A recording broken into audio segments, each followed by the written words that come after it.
யோசிச்சு பாருங்க, ஒரு மாசம் 13,000 கஸ்டமர்ஸ், ஆனா வரவேண்டிய பணம் மட்டும் வரல. இந்த மாதிரி ஒரு பெரிய தலைவலியை எப்படி சமாளிக்கிறது? இன்னைக்கு நம்ம பார்க்க போறது வெறும் கலெக்ஷன் டிப்ஸ் கிடையாது. இது ஒரு உலகத் தரம் வாய்ந்த சிஸ்டம். டென்ஷனை குறைச்சு வேலையை ரொம்ப ஸ்மார்ட்டா முடிக்கிற ஒரு வழிமுறை. சரியா, இதே சவால தான் பாஸ்கர்னு ஒருத்தர் ஒவ்வொரு மாசமும் ஃபேஸ் பண்றாரு. அவருக்கு 18 வருஷம் அனுபவம் இருந்தா கூட 13,000 பேர்கிட்ட இருந்து பணத்தை வசூல் பண்றது ஒன்னும் சாதாரண விஷயம் இல்ல.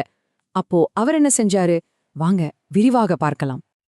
ஆமா, 13,000 இந்த நம்பரை சொல்றதுக்கு ஈஸியா இருக்கலாம். ஆனா ஒவ்வொருத்தருக்கும் ஃபோன் பண்ணி பேசிட்டு இருந்தா வேலைக்கே ஆகாதுன்னு பாஸ்கருக்கு நல்லாவே புரிஞ்சுது. இங்க தேவைப்படுறது ஒரு தனிப்பட்ட முயற்சி இல்ல, ஒரு உலகத்தரம் வாய்ந்த சிஸ்டம். இங்கதான் விஷயமே இருக்கு. கலெக்ஷன்ங்கிறது கஸ்டமர் கூட போடுற சண்டை கிடையாது. அது ஒரு ப்ராசஸ். சண்டை சச்சரவு இல்லாம ரொம்ப ப்ரொஃபஷனலா கணிக்கக்கூடிய ஒரு அமைப்பை உருவாக்குறது தான் இதோட நோக்கமே. சரி, அப்போ இந்த சிஸ்டத்தோட முதல் ஸ்டெப் என்ன? நீங்க நினைக்கிற மாதிரி ஃபோன் பண்றதில்ல. அதுக்கு முன்னாடியே முக்கியமான வேலையெல்லாம் ஆரம்பிச்சிடுது. அதுக்கு பேருதான் தயார்படுத்துதல், அதாவது ப்ரிப்பரேஷன். முதல்ல என்ன பண்ணணும்னா, அந்த 13,000 பேரையும் ஒரே மாதிரி பார்க்காம அவங்களோட பேமெண்ட் பழக்கத்தை வச்சு 3 குரூப்பா பிரிக்கணும்.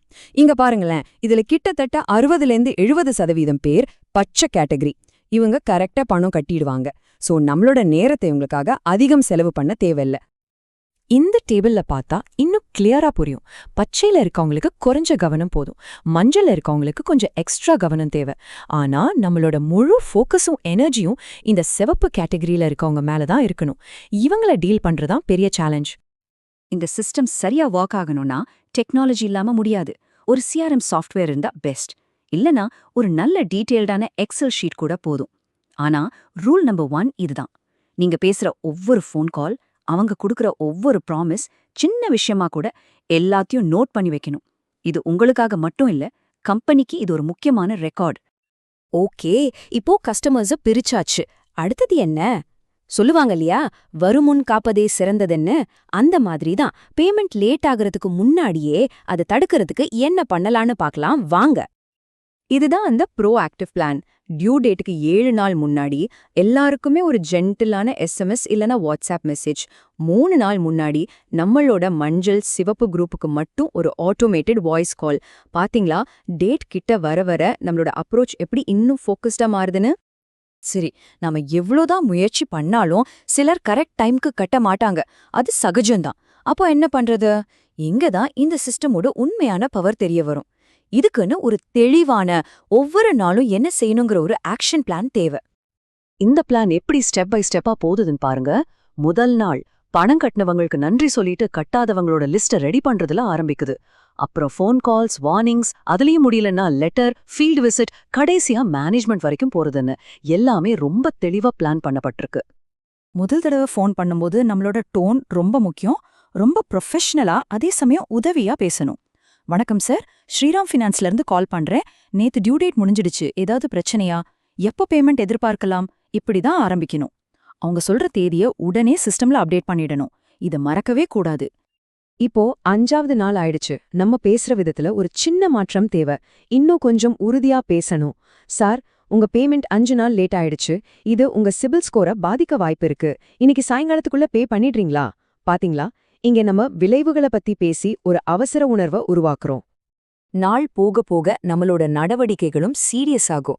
இனிமே இது வெறும் ஃபோன் கால்ஸ் மட்டும் இல்ல, ஆஃபிஷியல் ரிமைண்டர் லெட்டர் அனுப்புறது, நேரடியா வந்து பாக்குறத பத்தி பேசுறது, லேட் ஃபீஸ பத்தி வார்ன் பண்றதுன்னு போகும். மாச கடைசிலையும் கட்டலன்னா மேனேஜர், லீகல் டீம்னு அடுத்த கட்டத்துக்கு விஷயத்த கொண்டு போகணும். இது எல்லாமே கம்பெனி பாலிசி படி தான் நடக்கும்.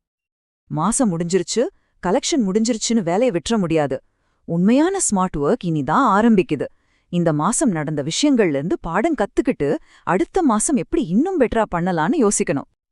இதுக்கு பேரு தான் கலெக்ஷன் எஃபிஷியன்சி அனாலிசிஸ்.